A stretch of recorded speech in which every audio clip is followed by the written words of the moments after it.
খুলনা এক আসনে আমাদের মা বোনদের কাছে যখন ভোট চাওয়ার জন্য গেছিল ইসলামী আন্দোলন বাংলাদেশ হাত পাকা প্রতীকের পক্ষে, সেখানে দাঁড়িপাল্লা নাম দিয়ে ওদের লোকেরা সেখানে প্রার্থী হলো কৃষ্ণ নন্দী। সেই হিন্দু কৃষ্ণ নন্দীর পক্ষে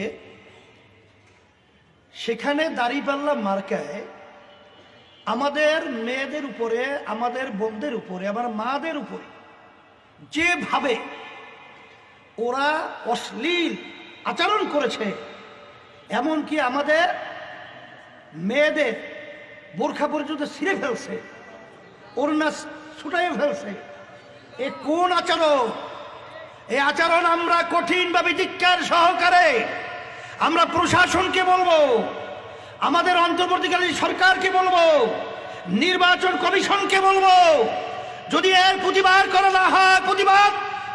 করা না হয়, ব্যবস্থা নেওয়া হয়, বাংলাদেশের মধ্যে শান্তিপ্রিয় মানুষ যখন দাউ দাউ করে আগুন জ্বালাবে, বাংলাদেশ অশান্তি হয়ে যাবে। এই জন্য আমি পরিষ্কারভাবে বলছি,